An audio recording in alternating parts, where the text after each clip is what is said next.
Thank you for joining us at the Shirley C. Franklin Pumping Station and Quarry at Westside Park, a shining example of innovation, infrastructure, and sustainability in our city. Today we're here to talk about something that impacts every single citizen, every single person who calls Atlanta home, and that is our water system. Ensuring that it remains strong, reliable, and ready for the future is a top priority of my administration. Last summer, two significant water main issues and water main breaks tested the resilience of our system. While it wasn't the way we wanted to start the summer season last year, it highlighted the urgent need to continue investing in our infrastructure. Since then, we've launched several key initiatives to strengthen our system and better prepare us for future challenges. In collaboration with the U.S. Army Corps of Engineers, we've been assessing our critical infrastructure and developing plans for much needed upgrades. I established the Atlanta Water Advisory Group, and their expertise has been invaluable in shaping the future of our water infrastructure.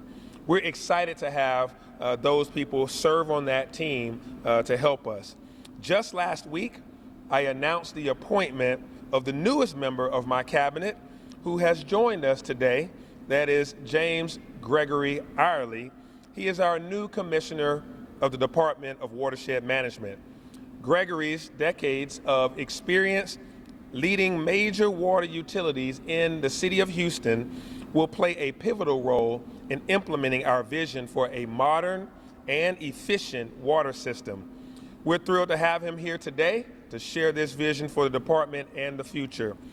We are committed to a multi-billion-dollar, 20-plus year investment in upgrading our drinking water infrastructure, one of the largest projects of its kind in the nation. The long-term investment underscores our dedication to providing clean, reliable water for generations to come. A critical part of our water system is wastewater treatment, and that occurs mostly at the R.M. Clayton Water Reclamation Center that plays a central part in that effort. As the largest of Atlanta's 4 wastewater treatment facilities, R.M. Clayton is essential to protecting water quality in the Chattahoochee River and ensuring that long-term sustainability of our city's water infrastructure. The City of Atlanta and the Department of Watershed Management remain fully committed to ensuring compliance with the Georgia Environmental Protection Division, EPD, the permitted regulations there. And the city is well positioned to do just that. Last April, we presented our plans to the EPD to improve R.M. Clayton's performance, and many of those improvements are already in place since that time. Building on that progress, we have strengthened facility operations through critical maintenance and enhanced our treatment processes. We're also conducting a comprehensive odor study to ensure that our improvements not only meet the environmental standards, but it also enhances the quality of life for nearby neighbors to that plant. Recent EPD and EPA inspections confirm major improvements, and we remain focused on completing additional repairs outlined in our corrective action plan, which are currently underway. The work we're doing today is not just about infrastructure, it's about being responsible stewards of the environment and ensuring that we leave behind a clean, sustainable water system for future generations to come. Atlanta's future depends on the decisions that we make today. We're not just reacting to today's challenges, we're positioning ourselves for a smarter, more resilient, more efficient water system. And I'm excited for the progress that we're making right now. So next up, you're going to hear from our commissioner, our current commissioner of Watershed Management, Al Wiggins, right now. Thank you, Mayor Dickens. Good morning, everyone. As the mayor mentioned, we have made significant improvements to both our drinking water infrastructure and to our plant operations. Starting with, so the department has upgraded to a more robust asset management system. This system is used to manage over 4,000 miles of water infrastructure. This system will enable us to track inspections and repairs and to improve scheduling by prioritizing tasks based on real-time data. It also allows us to identify the precise location of water system assets. This will help us to ensure the efficient maintenance of the system. So we're very proud of this system. Again, you may have heard questions earlier about our ability to locate the precise location of our assets. This software program will assist in that effort. We've also deployed leak detection devices over 1,600 locations, serving critical facilities such as hospitals, senior centers, and correctional institutions. This has led to about 50 work orders for repairs, ensuring continuous, reliable services for these critical locations. It also helps to save over 168 million gallons per year. Additionally, we're launching a pilot program to test new technology that will enhance our water meters.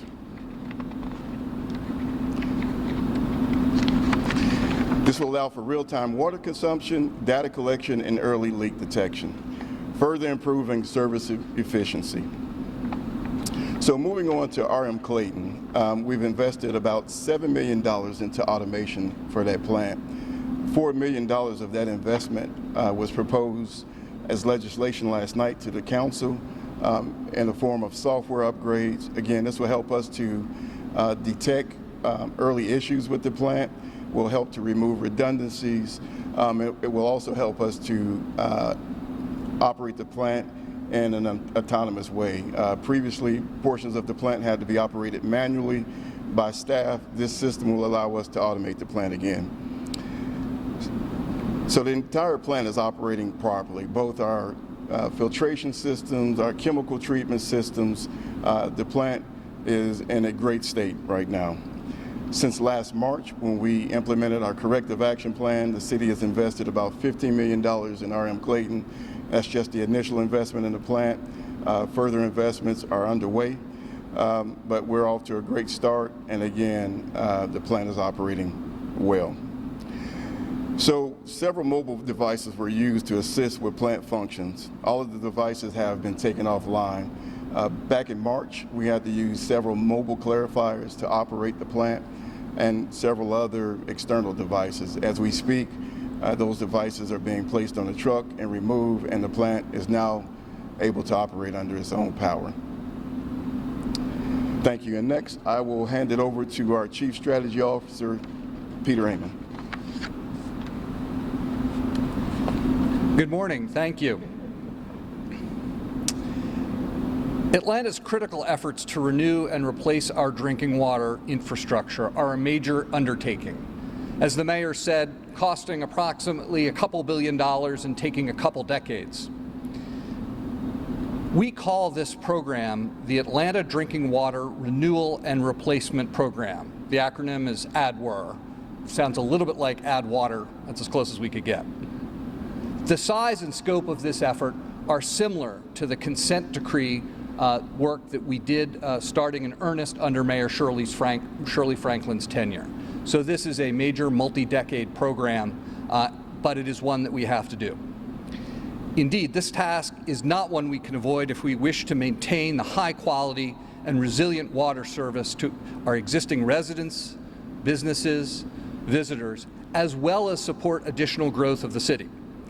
This large and complex program will require several steps, including both fully assessing our above and below ground assets, prioritizing needed improvements based on risk and impact and condition, dividing projects into phases, informing the public and getting their input, planning construction to minimize disruption, acquiring the funding, obviously the construction phase, measuring and monitoring progress. We are replacing ultimately hundreds and hundreds of miles of pipe which currently run underground in Atlanta and under our streets primarily. Given the complexity of this work, the mayor created a blue ribbon panel, the Atlanta Water Advisory Group, the acronym being AWAG. This group is chaired by former Mayor Shirley Franklin and includes some of the best experts in the world on this topic. We can make the member list available to you. It's also online. The role of this group is to support the mayor, the chief operating officer, the Department of Watershed Management Commissioner with informal advice and counsel on how to undertake this significant undertaking. So they're going to, and have been in fact, giving us advice around how to organize the effort, how to accomplish the technical tasks of the topic, including pipe and valve assessment, prioritization, costing, execution, tracking, customer service, and so forth. Importantly, they're also helping us think through how to engage the public, because this is a big undertaking. And finally, that group is helping us understand how we can set this project up for success over 20 years, which will correspond to multiple mayoral administrations and probably multiple changes in city council members. And unlike the sewer consent decree work, we do not have, happily, a federal judge and a federal consent order forcing us to meet all these deadlines. So this project and program, while similar in scale, will be on the shoulders of the government and citizens of Atlanta to complete over the next couple decades. With that, I just wanted to thank the Atlanta Water Advisory Group members and Mayor Shirley Franklin, and I'll turn it back over to Mayor Dickens. Thank you. All right, well, thank you all for that introduction of why we're here and all of the hard work that has gone in since last summer after the water main breaks and after issues at the R.M. Clayton plant. These are 100-year-old issues in the making. We're digging pipes underground, out of the ground, that have broken, that are 100-year plus in age. And so this is a time just right now for us to resolve long-standing issues to prepare us for the future. And to do that, we have a dynamic team in place. A team has gotten us out of the critical challenges of 2024 and starting in 2025. And this team that you've seen behind me has been doing great work with our Atlanta Water Advisory Group, as well as the men and women of the Department of Watershed Management. We've been searching high and low across the country for a dynamic leader, one that has the experience, one that understands water systems through and through. And we came upon an individual that I'm going to introduce to you now, who has been in charge of the largest municipal-run water infrastructure system in the nation at the City of Houston. Their director is now our director, our commissioner, and that is the forthcoming gentleman to the stage is going to be James Gregory Irely. James, welcome. Good morning. My first time in Atlanta is when my uncle picked me up when I was 18 years old from Fort Gordon in Augusta, Georgia, and brought me home to his house for Christmas. And I can remember driving into Atlanta at night, and it was the biggest city I'd ever seen. It was all lit up. And that was my first impression of Atlanta with my uncle. And in Texas, there's a saying that whiskey's for drinking and water's for fighting. And that is the importance of water. I'm honored to be here, and I want to say thank you, Mayor Dickens and Chief Operating Officer LaShondra Burks, for having confidence in here to bring me here to Atlanta and to serve the 1.2 million people that depend on the water that Atlanta produces every day for the region. I believe the long-term vision for water in Atlanta is water security. And how do we achieve water security? I believe we achieve it, number one, through operational excellence. In everything that we do at the highest level, above and beyond the bare minimum that is required by our permits. I believe we do that with first-class infrastructure and maintaining that infrastructure. And today you're standing, in an example of what infrastructure can look like and will look like. Even if the stuff that you have is old, you can take care of it. No different than a classic car. I believe that we need to focus on water supply, developing alternative water supplies for Atlanta to sustain growth into the future. I believe we need to invest in water reuse. Every gallon of water that we reuse is one less gallon of water we need. I believe we need stable rate structures for our ratepayers. You know, Atlanta has a long time been a beacon out there when it comes to water rates in the country. In some ways, Atlanta was ahead. Other large metro systems like Atlanta, their rates are going up and up and up at much faster rates. They're just now coming to grips with what their infrastructure issues are. Atlanta knows what its infrastructure issues are. I believe we achieve all of this through increased transparency and trust. We need to talk about what our issues are. It's not a problem that only the city of Atlanta can solve. It's a problem that we're all a part of. Water's for everybody. Water is the critical path. Without water, there is no wastewater. Water's mentioned over 2,000 times in the Bible. That is the importance of water. While it's debatable that whiskey is for drinking, it's not my drink of choice. Water is worth fighting for. Our future is worth fighting for, and without water, we can't achieve it. When we don't have water, our entire focus is on water until we get it. Just go back to last summer when we had the water outage in the downtown area. What was our focus? It was all about water. As I reached the twilight of my career and we were coming in this morning, I'm thinking back to when I was 18 years old in the car with my uncle coming through Atlanta. It was my first time being away from home. Now Atlanta will be my home. So with that, I'll turn it back over to you now. Thank you for that, Greg. So it's James Gregory, so sometimes I say James, sometimes it's Gregory, but that's his, Gregory is his preferred name.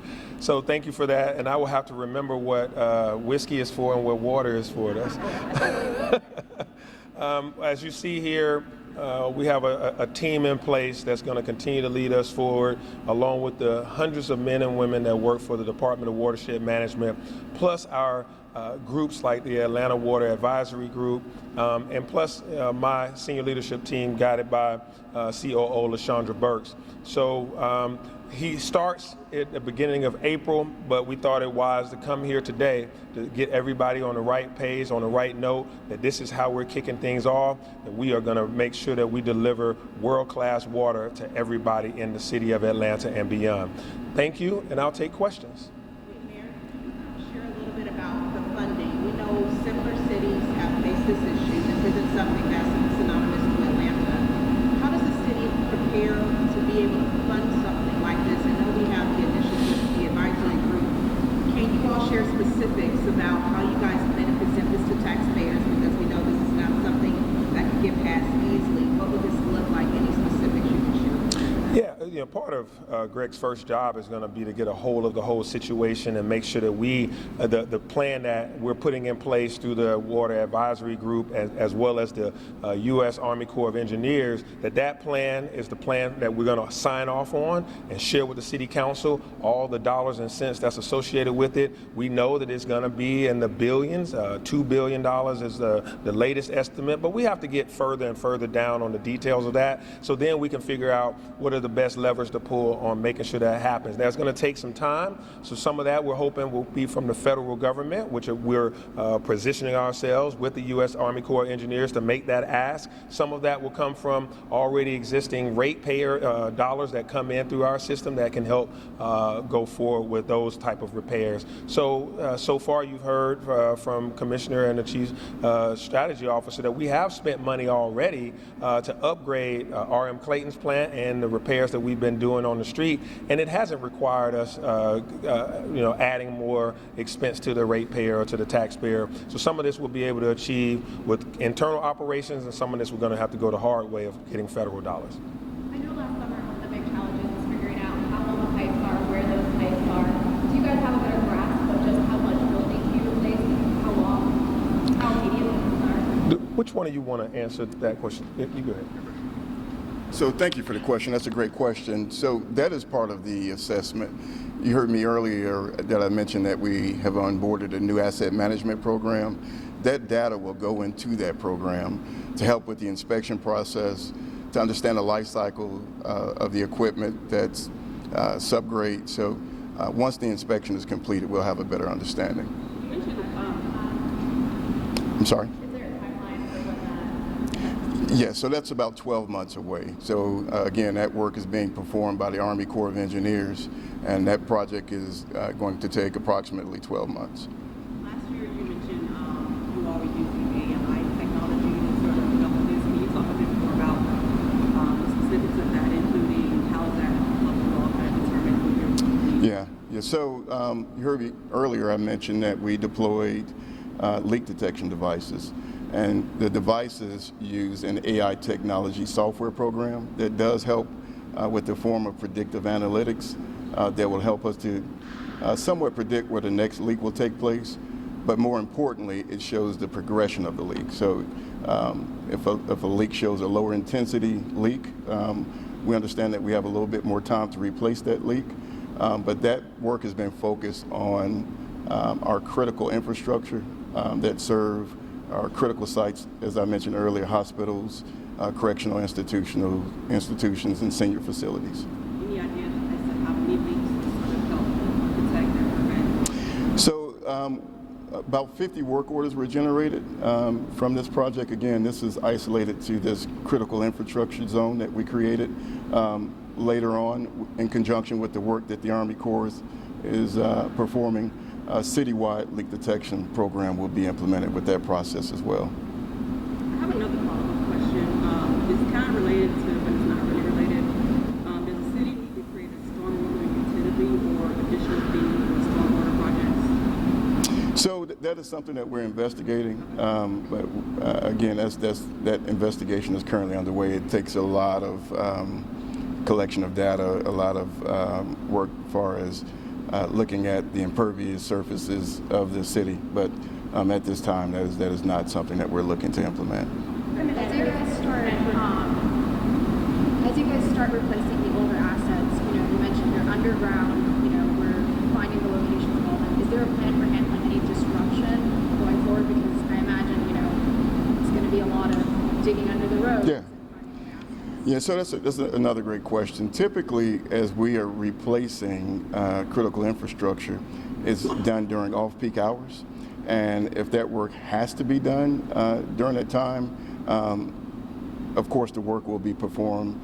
But our goal is to make sure that the work is done with minimal interruption, and we leave the smallest footprint as possible as the work is being done.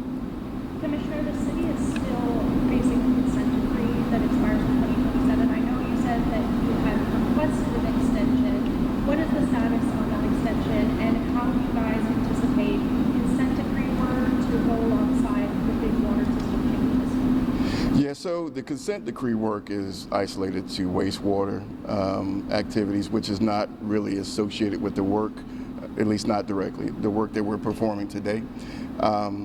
We are on schedule to meet our critical milestones. We have 2 left before we meet compliance with the program. So we have not heard from the EPA in response to our request for an extension, but we are moving forward aggressively as if we won't receive an answer from the EPA. I know there's separate systems. I guess my question is more, is the department staffed up enough? Do you guys feel like you have enough resources to take on the end of the major project and the beginning of the major project? I do, but we also have to consider that we are operating in a competitive environment. Many of the contractors that we use, other municipalities use the same contractors. So I think our concern is more focused around being able to secure the right contractors. But at this time, again, we're on schedule to meet all of our critical milestones. Mayor, we saw in DeKalb County, I mean, this is an issue that every city is dealing with, aging water infrastructure. DeKalb County just increased their water rate 19% in the next 10 years. You mentioned this $2 billion projection price tag. Is there any way a water rate increase is not going to happen? Right now, I can't say that a water rate increase is on the table or off the table. Right now, we're not coming to the ratepayer to say pay more based on this. I can't tell you that over the next 20 years that this project is going to take place, that won't be requested of ratepayers. As of today, we do not have a request in or any kind of thing that we're going to come forward with in the next weeks or so. And that's going to be part of what Mr. Irely, when he gets in here, he's going to look at all the details and see, how does our current rates work, and are they going to be able to help us achieve what we're trying to achieve. Also, the conversation that was just mentioned about a stormwater utility, that is a possibility. It's been talked about in Atlanta for at least 25 years or so. We haven't ever implemented one. That is a source of revenue that can help with some of these things. I know in Houston they have one, and in a lot of major cities you do have a separate stormwater utility. We do not, and we'd be, looking at that as well. It's something that I wouldn't say we'd start right away, but it's definitely a part of the overall package of making sure that our future is better than where it is today. Last question. Can I? It might be better for the commissioner, but Okay. we got all this advanced technology. We're talking about water main breaks. I understand there's one going on right now on Treasure Bridge Road. Did this technology detect that? Are we ahead of it? Or?